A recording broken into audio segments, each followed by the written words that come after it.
Hello, everyone. It's Jamal Thomas. Welcome to the Progressive Soapbox. Guys, I hope everyone is doing okay tonight. It is a late night show. With me tonight, I have Kelley Lane with an E, with CFAR and CWAC. Kelley is here today because she was at the Julian Assange, I guess you may call it visual or protest in Washington, D.C. yesterday or day before yesterday. Kelley, please say hello to the Soapbox audience. Hello, everyone. You may have seen me before on when we were talking about CFAR a while ago, I think, and you were here before. That's right. You're recurring a guest. We ended up talking about everything under the sun. I think a lot about WikiLeaks. I'm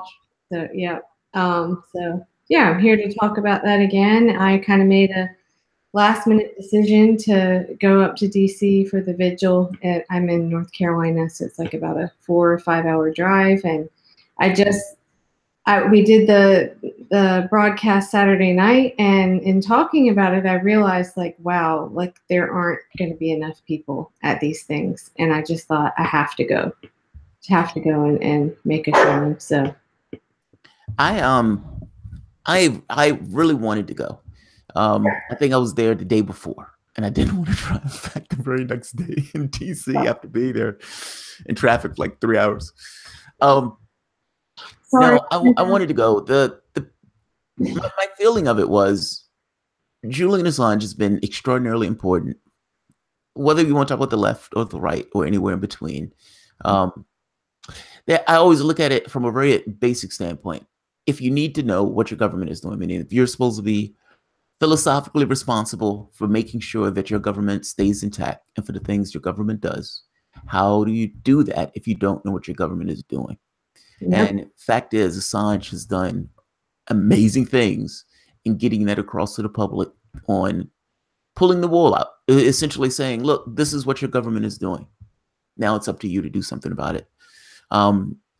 He's been, for all intents and purposes, imprisoned for 6 years. And against what the UN has said, all charges have been dropped in every other context. And he is still in the embassy with we suspect a warrant for the United States sitting behind this kind of British warrant to take him into custody if he walks out of the embassy. Let me ask you this. So what was the event? What was the name of the event? And what exactly was the event commemorating? What the exact title was. There were vigils everywhere. Hang on a second. So that started out with one at in front of the White House. That was in the morning. And then everyone pretty much moved over to in front of the British Embassy in the afternoon at 2:30. So it was a lot of the same crowd. I think we had, let's see. Yeah, how many people were there? Oh gosh, in front of the British Embassy, there were only like maybe 20 people. Ouch. Yeah. In front of the White House, I would say probably 50, maybe more. I mean, it's kind of hard to tell. There are people, kind of milling about, tourists and stuff. But I know in the morning. Sorry, background was Lee Stranahan was there. You just did that show. Lee, right. Yeah, so there were a couple more speakers. I'm trying to think who else was there that didn't show up at the later one. But anyway, we had some independent journalists and met another candidate there. And let's see, Paul Elder, I think he's in Maryland. And I got to meet Martha Flowers. Martha Flowers, and she was with, oh goodness, I've forgotten his name. But anyway, they spoke. Everyone spoke, and there just wasn't a big enough crowd. Is how I felt about it. It just. What did that make you feel like when you go there and you see this paltry 20 people for Julian Assange, that vigil? What was the? I know what I think when you told me, I was like, it's not that many people here. Yeah. And I know the feeling I had. What was your immediate reaction when you walk upon the scene? You're here for Assange. You drive 5 hours. What is the thought? Well, I did expect it to be a little bit bigger. I did. But mainly I think it's misinformation. When I took a Lyft, like Uber, over to the British Embassy later, I started talking to the driver and asked him, like, what do you think? I think he said, what are you here for? So I told him and asked him, what do you think about WikiLeaks? And he says, and this is a young guy, like recent college grad, and he says, I don't really think they're that credible. And I was like, Really? whoa. And then he said, well, I don't like Hillary Clinton either. And I was like, okay. And so I just said, do you know they have 100% accuracy, reputation?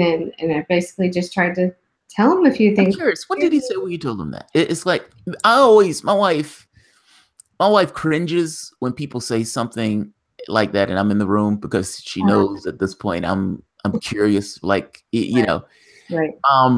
One of I'll tell the story real quick before we go back into it. We were at a Chinese restaurant, Vietnamese restaurant, and it was family, her family, and all of us were there. Her family, one of the guys in her family, and it's not her family, her brother. Her brother was at this point married to a white woman, and her brother and his girlfriend came. I hope that makes sense. It's like the wife, brother, girlfriend. Now, did not like Obama, which is fine, but didn't like Obama, and somehow, somewhere along the way, came up, and she says, "Yeah, he's not even American," which piques my interest at this point. It's like, what do you mean he's not American? Boy. Well, he's Kenyan. He's from somewhere else, and he's not supposed to be here.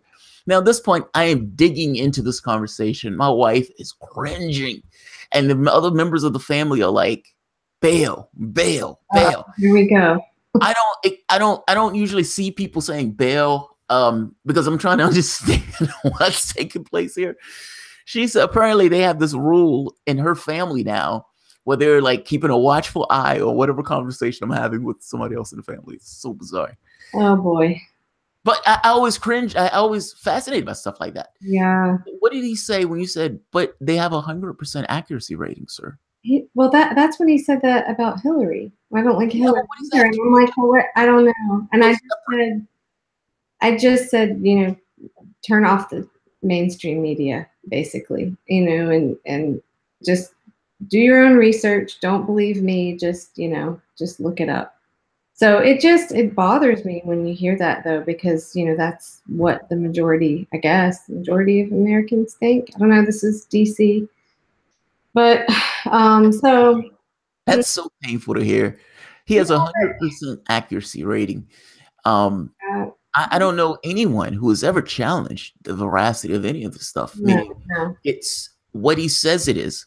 If there is even one time where he puts out something that's false, it kills the credibility of the other organization. They can't put out anything that's false in this case. Well, they never did. None of the Democratic Party ever, said, no, that's not true. They just tried to attack the source, and say it was provided by Russia. They never said, no, this stuff isn't true. So, of course, we were told not to read it by CNN. But so who was there? So I know you say Lee Stranahan. I know you said yeah, hold on one sec. I can't remember the name of the org. Oh my God. Did you meet anyone there that wasn't necessarily speakers? Like, were there I met some other independent journalists, and I guess that's kind of one thing I'd like to talk about. But I wanted to say something else I thought about with the crowd too. I think that even though I certainly wish there were more people out there, I think you have to look at look, I traveled 4.5 hours to go there, and how many people are really going to do that or be able to take the time? It doesn't I guess what I'm saying is it's not necessarily representative of the support or lack of support. And just as an example, I always thought it was kind of funny. I'm sorry, but when the media made such a huge deal about Trump's inauguration crowd, that it was so small, and that was just the largest crowd ever in the history of inaugurations. Oh, right.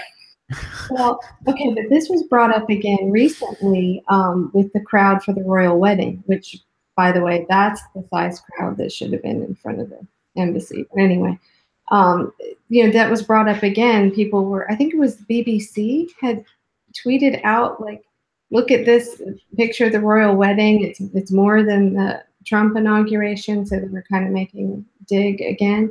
I thought to myself the whole time when that happened, how stupid is this? Okay, let's look at this like logically. Trump had so much support from what, the middle of the country, like flyover states, right? And what, we have half the country in poverty, and okay, so every one of all his supporters from Oklahoma and Arkansas and everywhere, they were supposed to like travel and be there. And I see what you mean. I mean, the issue with it wasn't so much the size of the crowd. The issue is that Trump was lying about the size of the crowd. Of course, yeah. It wasn't. It's like he had a small crowd. It's the thing that draws attention to the fact it's a small crowd is Donald Trump saying this is the largest crowd on the planet. Like it's such an overt lie. Did he say that first and then they started trying to back it up? Or I thought he said it first. Then I thought Spicer at the time was trying to browbeat a reporter in the thing about it, and then they called up the photography place. It was just so bizarre, like the way but that gave you this idea on what this presidency was going to be. The thing that scared me the most about the Trump presidency wasn't Trump being a bumbling idiot. It was the lying. Mm-hmm. Like it was lying in an overt way that was completely untethered to reality. Because, imagine a situation where somebody does something and it just says, I didn't do it. Like, but I just saw you do that. And the problem is the governmental system itself is okay with the lying. I mean, ultimately, you're just talking about an argument. In an argument situation, the people are still going to do what the president says. The president's just making the argument for it. So if, like, for example, if I want to attack another country, well, I could say, look, the military authorization allows me to go into these 5 other nations. Yes, it's for Iraq, but technically I can use it for XYZ. Like it's the interpretation. It's not necessarily an ironclad flat fact. Those things can be argued. And if an argument exists, it makes it seem like an argument exists. His supporters are going to fall in line behind whatever argument he comes up with, not to mention the governmental force and everything else associated with it. So Donald Trump could say, another one for the Canada, raising of tariffs. He can go around Congress if he says it is a national security threat that your products are coming into my country. Is it? Who cares? The president said it. The president is putting it through. The president is going to get his tariffs. Reality doesn't matter. That's the thing that concerned me more than anything else. It's the gap between reality versus the real thing. And the governmental force that comes into play, even if the real thing is not there, like even if it's just the lie. And now we have the media echoing that. Well, I mean, Fox News will echo what he says. I'm saying that, the line between what's actually factual and spinning it, that's at an all-time high. But anyway, I just thought I wanted to say that about the crowds because I thought that was a factor that nobody really considered. To me, it was just so obvious. Like, there are people that don't barely have enough gas in the car to get down the road to work. And it was on a Tuesday, right? They were supposed to travel all the way to DC and stay. I mean, it's expensive to travel to DC. And it was on a Tuesday, like it was in the middle of the week. Right. That's not the easiest thing. No, right. In January. So yeah, I mean, it just didn't make a lot of right after Christmas when everybody's broke. So yeah. Anyway. So the crowd wasn't big enough, but that was a little discouraging, but it was a good group of people. And, I was telling you before we went on, every time I've gone to these things, there's always at least one thing that makes it, worthwhile. And I would say just getting to talk to people there, and especially out in front of the British Embassy. I got to talk to Ray McGovern, like one-on-one for like half an hour, which was. What do you think of Ray? I love Ray McGovern. I think he is just the sweetest man, and to be out there in the heat, for hours and hours, he's just doing it because he cares, because he can't be quiet about what he knows and what he's seen, and he talked about the media and how it's supposed to be watchdog and it's not. And so now we have, the fourth estate is failing. So now we have the fifth estate, which is the internet. And we have to keep being vocal. Of course, that's not, without problems. I mean, there's misinformation about WikiLeaks too, so I'll get into a little bit of that in a minute, but I would say I did see some tweets from people saying like they weren't going to attend because it was partly organized by some right-winger people.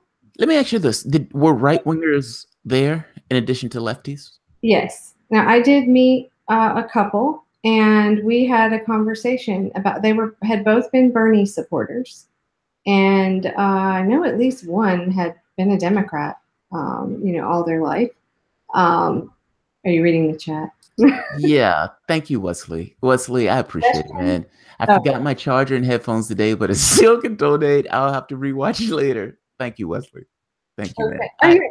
I'm always amazed by that. Look, I appreciate it. I always appreciate it. And then look, it helps the show. I mean, there we are. It's one of those things where I always feel weird about the money thing. I'm a lefty, he's lefty. I feel all weird about it. Jamal, you work your ass off. You're like on every story. Like I turn on the computer and there you are at 4 a.m. still. I'm like, how does he? I can't keep up with all these things. It's funny. Vanessa Beasley was like, she says, "Than Rachel Maddow, you should be getting that every day." The Rachel Maddow one, her crying. People felt some kind of way that I was joking her about the crying. Am I wrong on that? I know this is a slight detour. I asked my wife, I was like, am I being an asshole on this? And like we were talking before, I don't think the camera is impartial. Like when we look at the world, wherever we are, we make certain assessments. And this is good, this is bad. These things, to some degree, are based on our value system. Media allows this kind of expansive look at other parts of the world that you are not physically at. And it makes the choice for you on what it deems important. Now, of the choices that the media gives you, you pick on things that you kind of resonate with or not.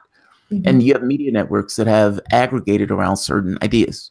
For us, mainstream media is just this edifice where a bunch of money is poured into, where they put a narrative out. Mm-hmm. But somebody chooses the narrative. The narrative is not just this kind of ubiquitous thing in everything. Like I was saying, you have people sleeping on the street in California. You can make this case all over the world. But in the United States, people sleeping on the street today, right now. You have other people drinking lead water, kids. Now, I think those are horrible.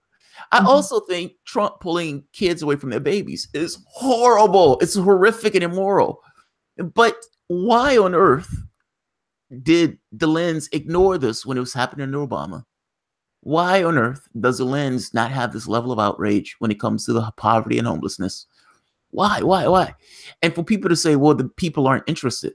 No, the media is ginning up a certain amount of interest. Let's be honest.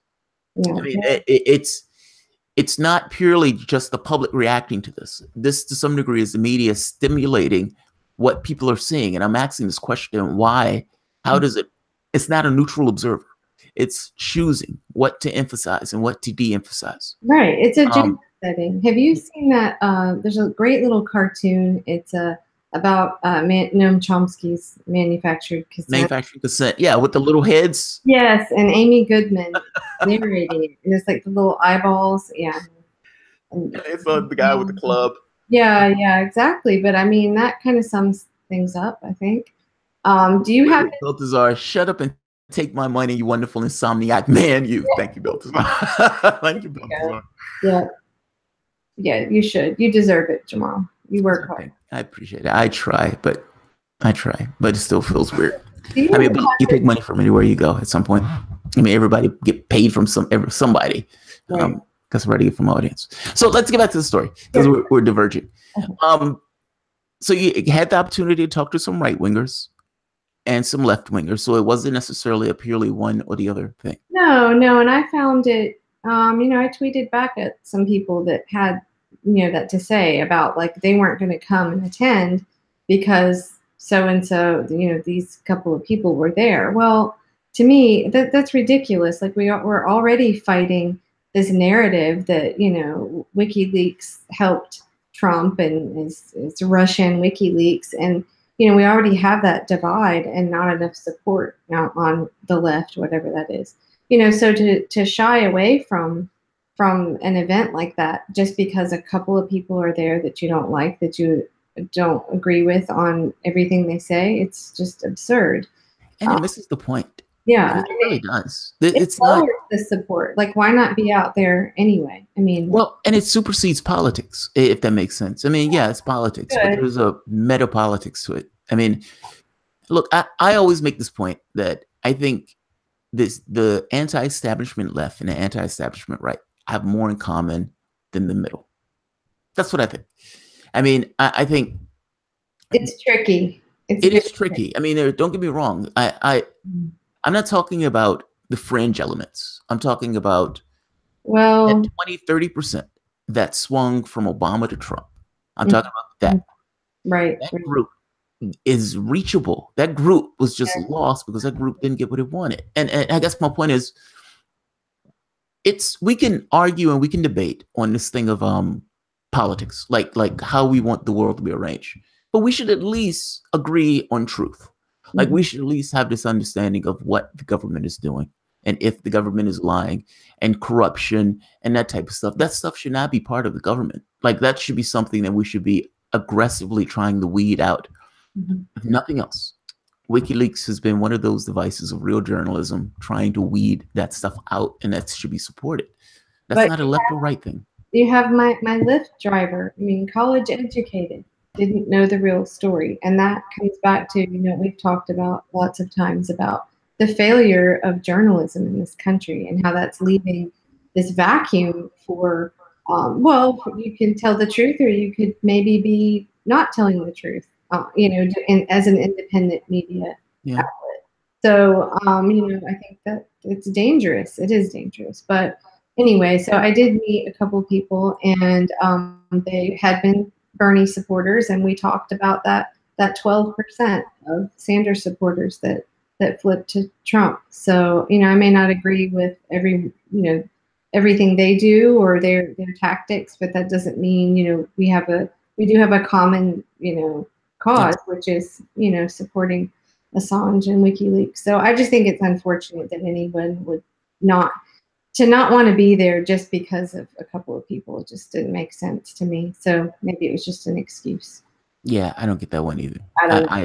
But that is a really fine line. We can go back to the big argument that happened where Caitlin Johnstone said something about working with Mike Cernovich. I mean, it is a very tricky fine line. I think that we can find common ground with people on the right, but maybe going on the Alex Jones channel or saying you're going to align with, someone who's really, truly, I mean, I consider Mike Cernovich pretty, I don't know that much about him, but when that happened, I looked up, and to me, he seems like pretty right wing. Yeah, he's pretty hideous. It was a bad example, but I think the way she was attacked and jumped was insane. That was insane. I mean, they completely bypassed the context of what she was saying and went directly to the person who she was talking about. I wish she would have chose somebody else. I mean, I tend to use Rand Paul as an example because I think anti-war, anti-drugs, even though I disagree with him on the other stuff. Right. Cernovich is particularly repugnant, and the guy's knuckles drags, his blisters on his knuckles. Seemed that way to me, but that's what I gathered from the little bit that I looked at. But her point went beyond just the person. I mean, her point was, you will come across if Rand Paul, or I'll give you an example, Mike Lee. So Bernie Sanders and Mike Lee comes out and says, this war in Syria is illegal and we need to stop it. Mike Lee is also a particularly hideous guy. But if Mike Lee is out there saying, okay, I'm against war, I can shake his hand for this very specific point of being against war. I think that's her main point, and that's the point that they fundamentally missed. They Yeah. completely missed it. They just bypassed it. I don't know if it was intentional or not, but they completely bypassed it. Well, I mean, we're living in a world of labels, and you're in this camp or you're in that camp. So I guess maybe some people are concerned about those associations. But I think if you stand your ground and what you believe in, and you're not, you just say, no, I'm not for those things. But yeah, she could have chosen a better example. You know, that wasn't good. But So what did Ray McGovern have to say? Did you said he had? I mean, that's assuming you guys can talk about it. About the WikiLeaks thing. And by the way, what did the right wingers? I'm curious. Were the conversations with the lefties versus the ones on the right different? And so, what was the different tenor between those two, especially within the context of WikiLeaks? I mean, I know, like when I talked to what is it, Stranahan on the show. Stranahan has a very particular point of view of the world. So having a conversation, we may agree on some things, but we may get there in very different ways. The people who were there with you, that were on the left and the right, clearly agreed about WikiLeaks is valid. Right. I'm curious.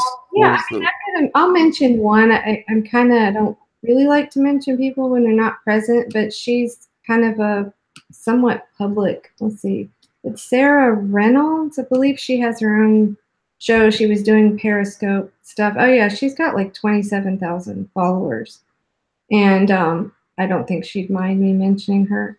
We had lunch, and as I said, she was a Bernie supporter, and then voted Trump. I don't know everything about her. I don't know all of her positions. Oh, I would have loved to get that interview. What did she say? Like, were you? I'm sorry, I'm overly excited about this. No, it's fine. I actually told her about your show. I showed her on my phone, and she thought she recognized Did she know? the Twitter handle. But anyway, like I said, I don't know everything about her, so no. I'm just, but I'm fascinated by the. I supported Sanders and I voted for Trump. I think I understand where those people are coming from. I'm more so just fascinated by the dynamic because Trump is so repugnant, like especially from the standpoint of humanistic values, like on the left.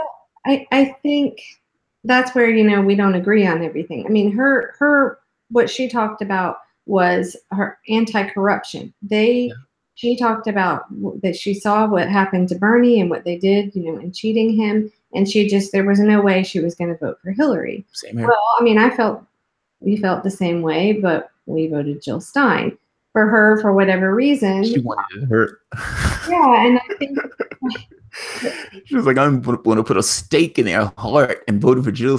Like Bob Ramirez, he has this tendency of saying, your dainty hands, like, you didn't do the man's work of voting for Trump. Yeah. So, I mean, that's where we just disagree. I mean, I agree with you on this. I agree with you. They had a feeling that Trump would do the right thing, and that he would. Oh wait, did she think he was going to do the right thing, or did she just think I need to put a knife in what the Democratic Party has become? I think both. I mean, again, I don't want to speak for her, so I mean, she just talked about the corruption, and then I don't remember who it was that. I think one of them started a petition to Trump to free Assange. I think they're going to be sorely disappointed. Yes. Well, you heard Trump recently just said, I'm okay with the prosecution of Assange. So, I mean, this is my feeling on it. But I think anybody having trust that Trump was really going to drain the swamp. Yeah. Yeah.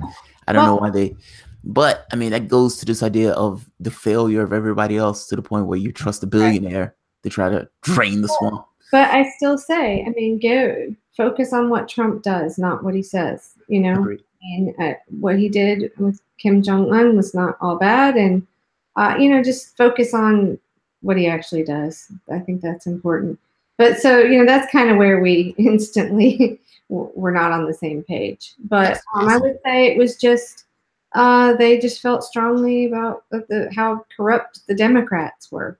But see, this is where I think that you can get into a situation where it's like, the enemy of my enemy is my friend. Yeah. And I know, to be perfectly honest, and I might get hate for this, but, when the election happened, I realized I'm okay with it. Like, I would have been me too. more upset. Me too. And I'll get hate, but I would have been more upset if Hillary won. And the reason is all the same things like Jimmy Dore has said, that it will wake people. People are awake now. People are paying attention.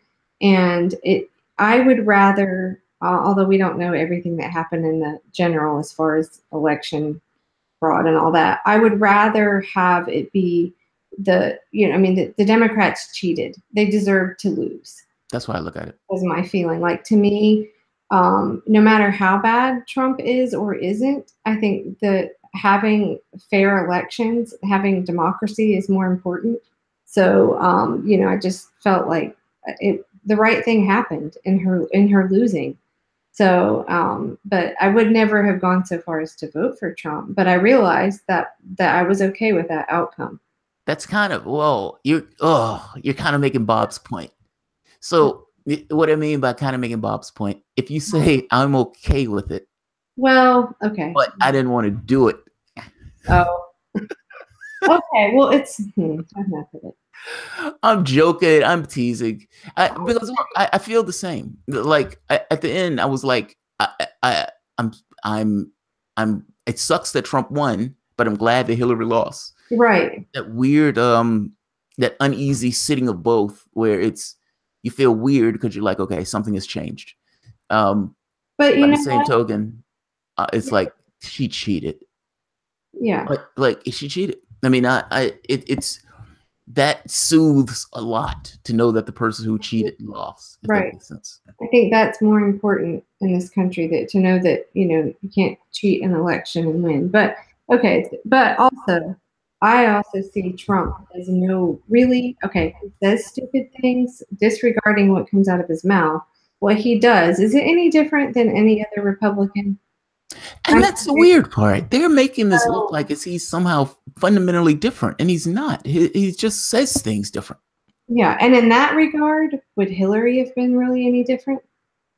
I don't think she would. I think the media.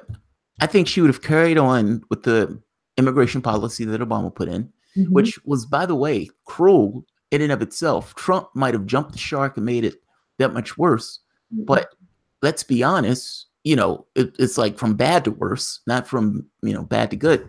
And the media would have not paid it any mind. Right. They would have went to sleep. The world would have been fine. And they would have just kept ticking on things the way it was. 95% of the wealth probably would have back to the top 1% again. Right. Like, yeah, I guess I looked at it as you have this kind of status quo candidate, and the public was not in line with status quo. Right. So much so they was willing to choose Donald Trump. Right. I mean, that in and of itself is somewhat of a damning, embarrassment that they were able to choose Trump over Clinton. And I mean, imagine that, you standing beside Trump 101 and the public chooses Trump. Yeah, that's a lot. Well, it also, because of the narrative about Russia hacked the election, we also have the whole country now really paying attention to election integrity issues, which is really, has needed to happen for a long time. But the question is, do they do anything about it? I mean, Tulsi Gabbard has put forth that plan for paper ballots. But do they do anything? Like, there's a lot of effort going on now, and again, it's for different reasons. It's hard for me sometimes to swallow when I see these emails from like Secure Our Vote, and it's like, Putin can do this again, and I'm like, oh.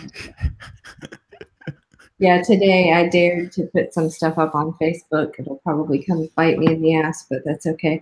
I saw an article. I just have to share this. Okay, so do you mind if I? No. Digress. Yeah. Okay, so it was a USA Today article, and it says, nice, great headshot of Putin, so we can scare everybody. Yeah. Okay. Russian hacker. Okay, it was Obama's security guy, Michael Daniel, saying Russian hackers likely scanned election systems in all 50 states. So here we go with the scanning thing again, right? And we talked about that Saturday. Yeah. Election integrity. That if I'm not, Ray McGovern was talking about that, if I'm not mistaken. Yeah, he's written a lot of good stuff that explains it well. But okay, so this article, it says Russian hackers likely scanned the election systems of all 50 states for vulnerabilities in 2016, not just the 21 states confirmed as targets by Homeland Security officials last year. And then, okay, so someone asks this Michael Daniel guy, Susan Collins in Maine, if Russian cyber actors at least scanned the election systems of every state. And his response is, I think it is highly likely. That doesn't mean anything. No, highly likely. It is more likely that we hadn't detected it than it didn't occur. How is this a news article? Like, I just read this and go, it's highly like, what likely. Are they saying in that article? You're not even saying anything. So, well, and not just that. Do other states do this? Like, it presupposes that Russia is doing something abnormal compared to other states and other nations. Right, does the United States scan other nations? Yes or no? And if the answer is yes, does China scan other nations? Does Japan scan other? Like, it's like saying, Bob uses the bathroom. Oh my God, Bob uses the bathroom. Yes, Bob uses the bathroom. How dare Bob? Let's point to Bob. And it's like, well, wait a minute. Everybody in this, everybody in the house goes to the bathroom. What are you pointing at me for? That's literally how this feels. Somebody reads that story and they essentially get, some spook told me this. And I wrote what the spook told me to write. To me, I look at that and I read that as purposefully misleading. It is purposefully trying to bring the reader to X conclusion without giving them any information, by the way. Yeah, exactly. There's no data in that. And this is kind of what I mean with context. Mm-hmm. Stories like that aggravate me. Yeah. Because it's that's everywhere though. That's what our media journalism is now. And people are reading that and taking that as gospel. So anyway, I could not help it. This was actually, that USA Today article was posted on Facebook by someone who, I don't know them personally. We follow each other on Twitter. She does a lot of stuff working on reporting election integrity issues, but she's clearly in the, Putin hacked things camp. That's fine. Ultimately, if we fix problems, then we come to the same, end goal anyway, which is election transparency and to put a stop to, I got to be honest. Let me read this real quick. Baltazar, live stream smart alerts. Wait a minute. Live stream alerts are also allow you to get pop-ups for PayPal when all money goes to you. If the camera adds 10 pounds, Maddow Cam adds 30,000 of red bait. 30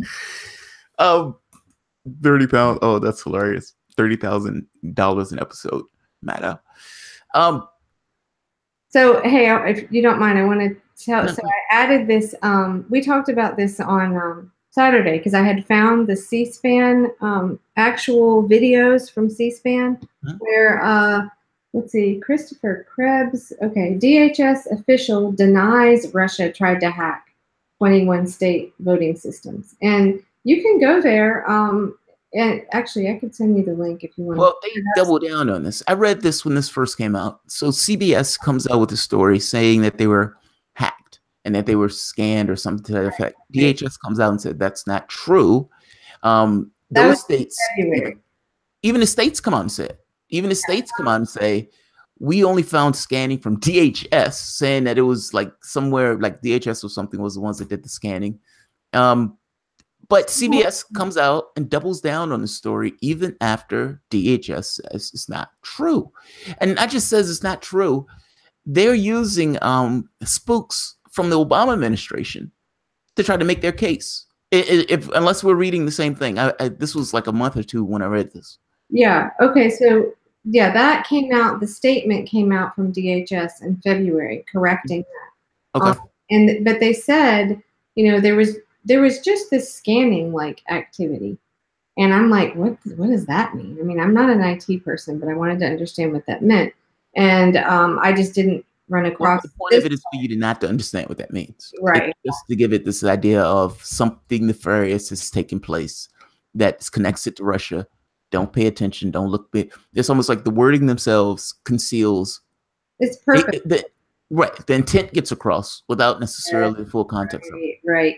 It's like when this all first happened and the wording was like I can't remember what it was exactly, the fingerprints, whatever, it's consistent with such and such. Yeah. That doesn't mean anything. It's just like highly likely. What the hell does that mean? And we find out at the exact same time that CIA hacking tools have been lost, and they have the capacity to give the fingerprints of other nations. Yeah. Ray McGovern talked about that in the panel. Yeah, right. You would. So, but okay, so this, anyone can go to cspan.org and look up, let's see, look up just the 21 state voting systems hack or something. It should pull up, but there are several videos there. So I posted that on Facebook also. And I tend to not put a lot of political stuff on Facebook. You know how that goes. It's yeah. And stuff, but whatever. And then, so I put, okay, yeah, I put that. And then I also put another, something from The Nation. I think it was like from April, but about Russia phobia in the new Cold War, because the other thing that bothered me about this USA Today article, and Jimmy Dores talked about this, you know, they're saying, okay, here's the quote, like, or they say the Russians, not like the Russian government or specific Russian actors. It's just the Russians. So I'm like, integrate all of them? The nationality itself. Yeah, all of them. And you know, my daughter has heard kids like at school. I mean, they're making jokes like planes fly overhead, and oh no, it's the Russians. I mean, it's this indoctrination to be like fearful and see Russia as an enemy without even understanding anything about it. Yeah. I mean, it's been on our televisions for 2 years now, and this is the result. But so, and then my last post, I put, oh wait, no, put 2 more. So then I put, as we fight for election integrity and transparency, we need to remember to stick to facts. There are many in this effort who believe the narrative about Russian hacking or Russian interference. I don't make any claims it's not possible, only that there has still been no evidence.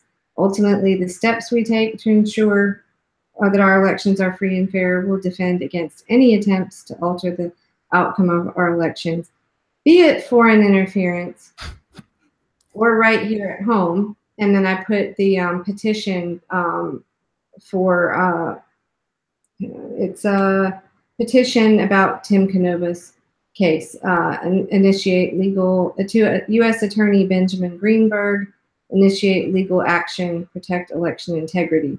So this is about, they're calling for Brenda Snipes to be dismissed. Yeah, she should be. The ballots, and she's still there, so still employed. So I put that, and then lastly, I put some stuff about Reality Winner, which just yesterday, she has made a plea bargain.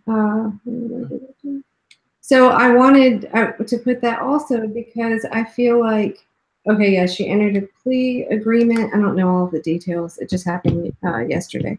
But I wanted to put that also because, I mean, okay, the narrative around Reality Winner was that she actually showed some evidence. What she leaked was actually evidence that Russia hacked into these states. So they wanted to, her lawyers wanted to get all the information from all the states and from CrowdStrike and all these different, you find it online, and it was all denied. So I don't know, my thinking is like, why, if she actually did show stuff that proves this and we still aren't seeing any evidence anywhere else, why are they being silent about this? I don't get it. But I will believe it when I see it. Yeah, I mean, it may be. And that's where I say, of course, I don't know that Russia, I'm not going to sit here and say they didn't. I have no idea, but I just. Yeah, I think that's, my argument has been, it is possible, but I don't know. Right. And the people are motivated to think that way because their candidate lost. Right. You know, ultimately, you have media who's pushing it because it sells tickets, and you Yeah. have a democratic public that accepts it hook, line, and sinker because, let's be honest, they have no understanding why their candidate lost otherwise. Yeah. So, Well, if anybody wants to look this up, there's a great article. It's actually on clearancejobs.com. I posted it on Facebook. So, but it lists here all the people that the defense did subpoena to try to get information. And we have like CrowdStrike, Velexity. It lists a bunch of companies. yeah. And what this article is saying is basically the government would not wish to have any of the named companies have to confirm or deny their involvement in the classified NSA program compromised by Winner. Yeah. Uh-huh. So they don't can't. really want to reveal, oh yeah, they're contracted with whatever. Yeah, they can't. Yeah. Yeah, whatever. One of the best things, or one of the awesome things, when the case was taken to court and Mueller was essentially bringing the Russian case to court and not believing that the Russian was going to show up, that the company showed up, the guy who owned the company. Mm-hmm. And it starts having all of these subpoenas wanting discovery information. And Mueller's like trying to conceal the information from the American public that the guy wants to see during discovery. And not even being ready to bring the case because Mueller didn't believe that the case was going to have to actually take place. Mm-hmm. Right. So, all right. So is there anything else pertaining to the event that I haven't asked that you may want to tell or that you remember or that you can think of? Yeah. So, okay. Also, a lot of people did drive by when we were out in front of the embassy, and we got a lot of honks, and I would consider that a positive. Now, we did get someone drove by and yelled out the window, "Kill him," which just, but yeah, I was going to get one. Yeah, right. But I was going to get one. Sad. I mean, it's literally makes me think of burning witches at the stake. People just don't understand it. They don't know. They don't know the truth, and that's the sad part, I think. But we mostly got honks from people, in the positive, I think. So that's good. But and then everyone yelled at people as they were leaving the British embassy. People working there, yeah, kind of chanted "Free Assange" for 10 minutes straight. Oh, wow. Yeah. But that's awesome. If I'm missing anything, someone from the World Socialist website. Yeah, she spoke. I don't know her name. They've been real strong on doing articles every day. Yeah. Yeah, it's a very good source. I like it. But overall, I'm glad I went. I wish it had been bigger, but I think it was worthwhile. And if nothing else, just to talk to Ray McGovern that long. But that's cool. Yeah, but it's sad. It does make me concerned. I mean, we're at 6 years now, and the support, I don't know. We needed to have a crowd that was at the royal wedding out there. Yeah. How long was Mandela in prison? Oh gosh, I don't remember. You tell me. It was a long time. It was a long time. Look, I've said it before. Just because you do good doesn't necessarily mean good follows. And usually, often it's the opposite. Because those people who are doing good are pushing against some kind of power structure. Yeah. And he is definitely pushing against a power structure. I mean, he has the United States trying to take his life. I mean, think of what Fidel Castro was going through in Cuba. I mean, where they tried to kill him multiple times. They isolated that country from the rest of the world for all intents, or at least from the United States, from the West. If something happens, I do worry that are we going to have enough outrage? I mean, I don't think that can be gauged by the size of the crowd necessarily in DC, but I don't know there's just not enough attention on it. And I think, the powers that be are hoping that it will just fizzle out, I guess. People will give up, and I don't know. No, I feel you. I always wonder, what does it take to get people not complacent? Mm-hmm. And I never know the answer to that. Mm-hmm.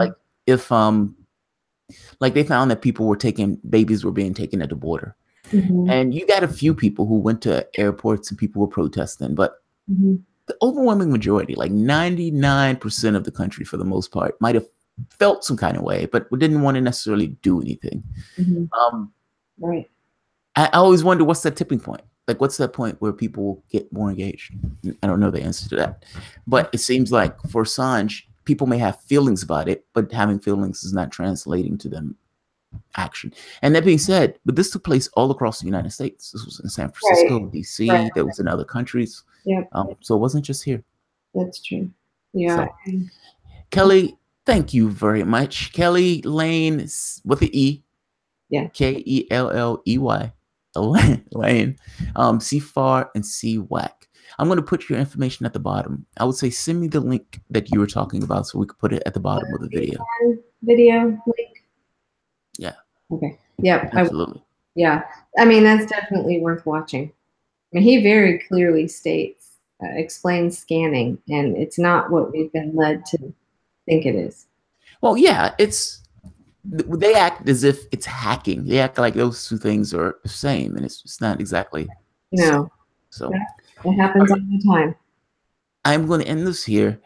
Kelley, thank you for coming on to the show. Yeah. You were like my eyes and ears at the well, I can't call it a conference, at the vigil, you can call it.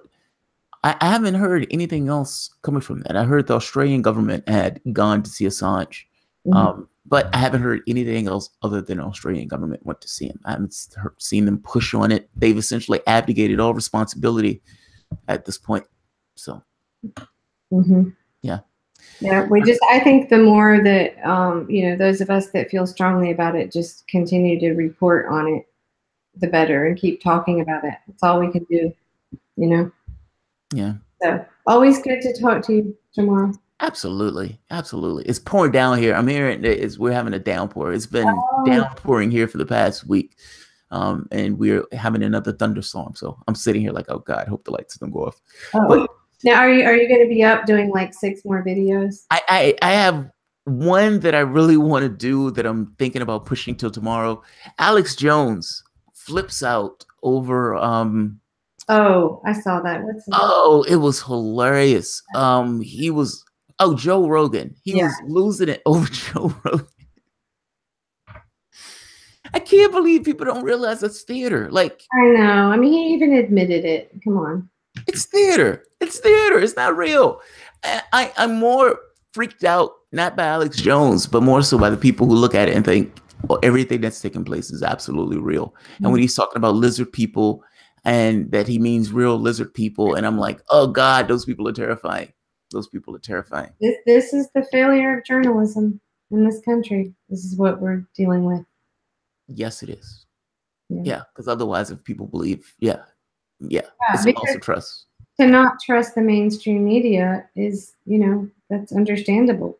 They're not trustworthy. Other sources. But yeah, when you go to other sources, I think it's hard for people to determine what's real and what's not. Yeah, I agree. Yeah. Good thing we have you, Jamarl, tirelessly digging up every story. No, I'm serious. I'll be like, start to look into something like, oh, you did that yesterday. Because you haven't slept. Good job. I try to give my audience a decent spread. I look at my channel as just being me, if that makes sense. Like, what am I interested in? What do I like? So you end up with Star Trek, aliens, and politics, and sci-fi, and philosophy, and history. You get this nice mix, and so that's essentially this, as far as whatever this is. So very good. Keep it up. All right. Thank you, Kelley. You have a good night. Okay. All right, guys. I'm going to end this here. Baltazar and Wesley, thank you, guys, very much. I appreciate it. And for everyone else, if you enjoy the content, please feel free to share, like, subscribe, and of course, you can always support through Patreon. Thanks, everyone. And we are